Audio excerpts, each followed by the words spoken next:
I'm now joined by Roy Philpott of CUTigers.com, the scout site for Clemson. Roy, thanks so much for joining us tonight. Brett, great to be with you, and looking forward to a pretty big game this weekend here in the great state of South Carolina. Absolutely, and I know a lot of Auburn people excited about making the trip over to South Carolina. Roy, you know, a lot of people compare Auburn and Clemson in the way the two campuses look and just kind of the demeanor of the two schools. They kind of really mirror image each other. I know a lot of Auburn people are excited about making the trip over.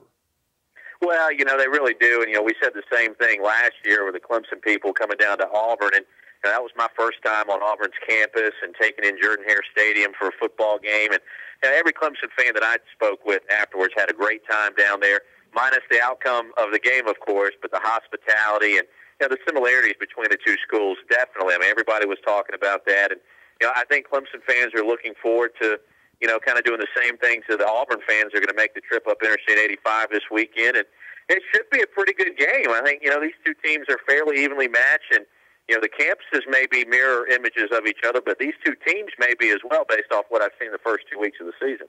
I think you're right, Roy, and a lot of people, Auburn coming off a national championship, losing a ton of players, obviously losing Cam Newton and then Nick Fairley on the defensive side of the ball. And Auburn's definitely feeling that crunch on the defensive side. Auburn still continues to score points this year, but somehow, some way, giving up as many yards and points as they have, they've managed to be 2-0 coming into this football game. Be the first road test for this young team. About 25 different freshmen and sophomores getting playing time in this game this coming Saturday, Roy. And I think for Auburn's sake, it's probably to their benefit that it's an early kickoff. Well, no, I would agree with that. I think the Death Valley crowd here in Clemson at night certainly gets a little bit more rowdy, as they do at most venues in the SEC. So, you know, I tend to agree with you there, Brett. I think the other thing is, too, you know, we talk about these two teams and campuses being similar. You know, Clemson, in its first game this season, played 12 true freshmen and also had 13 or 14 redshirt freshmen see significant minutes. So, you know, Clemson's a young football team as well, and I think that makes this game, you know, even more intriguing just because there's going to be so many young players and so many talented young players on both sides of the ball. You know, Clemson recruited very well in the state of Florida. We obviously already know about Auburn's recruiting under Gene Chizik. It literally has been through the roof, and bringing in players like Ontario McCaleb and Michael Dyer, and, you know, the list goes on and on. So I think, you know, it's going to be a fast-paced game on Saturday afternoon in Death Valley. I think obviously we're going to see a lot of young players, and I think we're also going to see both of these teams grow up a little bit. Auburn with its first true road test, and Clemson with its first test of this season as well, and a team that's won 17 games in a row. So a lot of storylines, a lot of subplots, and I just think it really makes for you know, the foundation to be a very exciting football matchup between these two teams. I agree, Roy, and this is a game that's become fun over the past several years, and I know Clemson fans really wish they could have pulled a couple of wins out, but they've been close football games. They've come down to the wire. I remember back in the late 90s, 97, Auburn played Clemson in the Peach Bowl, was able to come from behind and win. Obviously, last year at Jordan-Hare Stadium, Auburn gets down 17-0, played a horrible first half. Somehow, some way, obviously we know now, Cam Newton brought Auburn back, was able to get that game into overtime and pull out a victory. So it's been a while, I think 10 in a row for Auburn over Clemson, but they've all been close matchups. I know Clemson's feeling like it's got to be their time.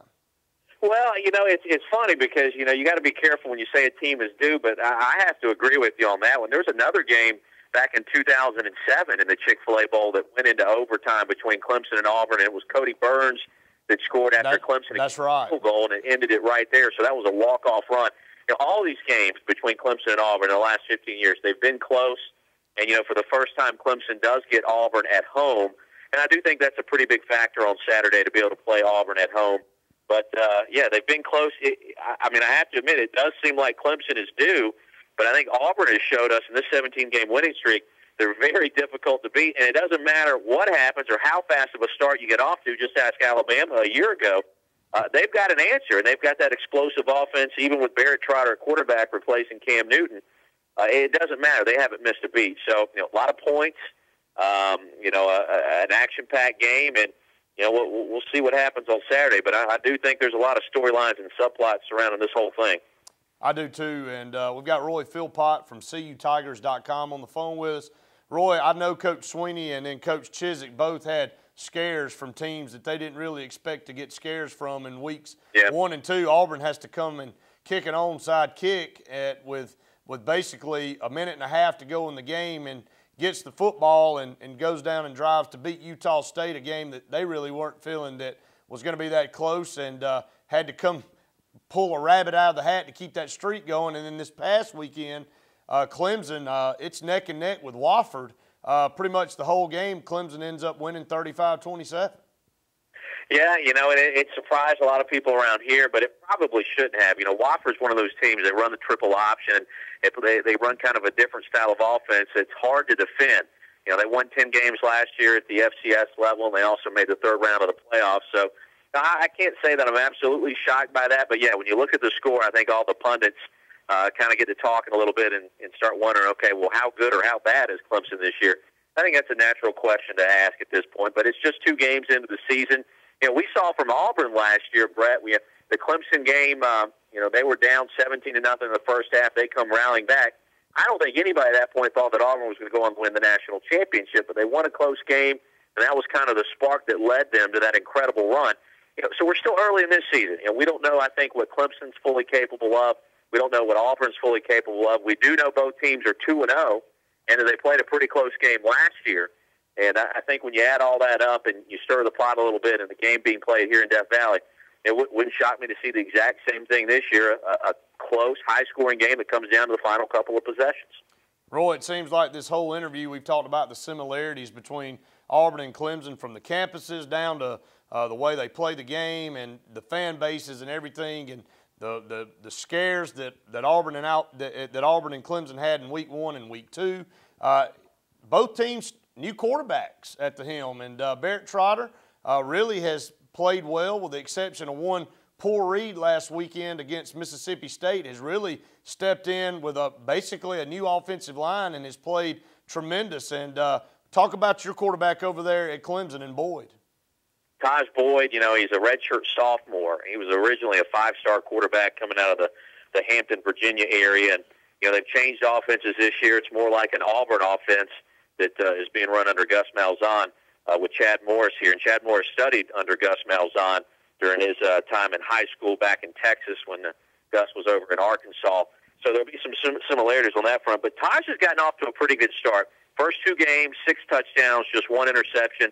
I think I'm a little surprised that he hasn't been more productive running the football, and I think Clemson to see him do a little bit of that this coming week, and if they're going to be successful. So, he's done a pretty good job through the air.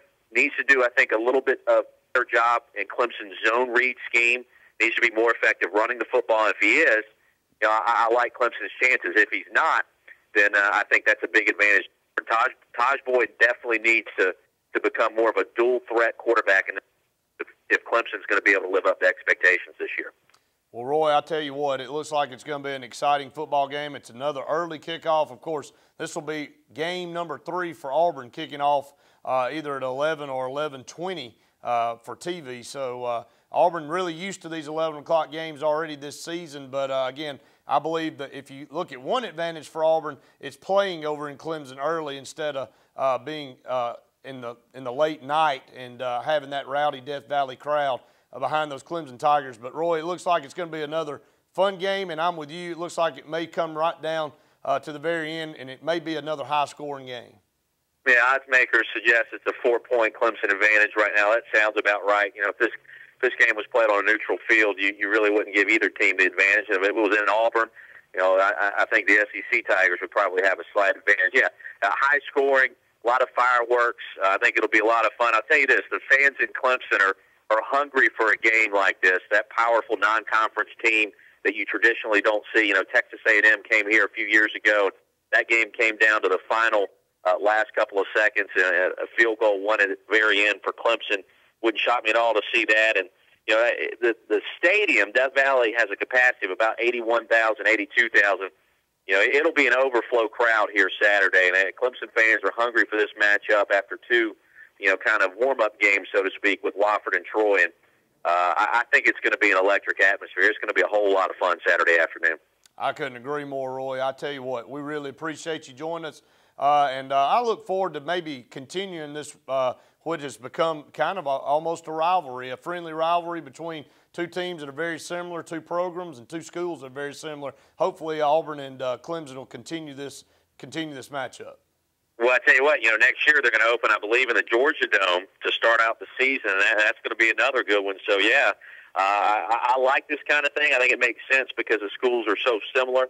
And, we'll see what happens on Saturday. But I'm with you. I think both fan bases look forward to it. And, why not? The games have been so close and so highly contested. You only hope to see more of that in the future. Absolutely. Roy, thanks so much for joining us tonight. All right, Brett. Take care, guys. Appreciate it. That's Roy Philpott with CUTigers.com. The scout site for the Clemson Tigers is Auburn and Clemson. Kickoff once again at 11 o'clock on ABC. So it looks to be another exciting matchup. See if Auburn can continue their winning streak, 17 games right now, the longest winning streak in college football. That's going to do it for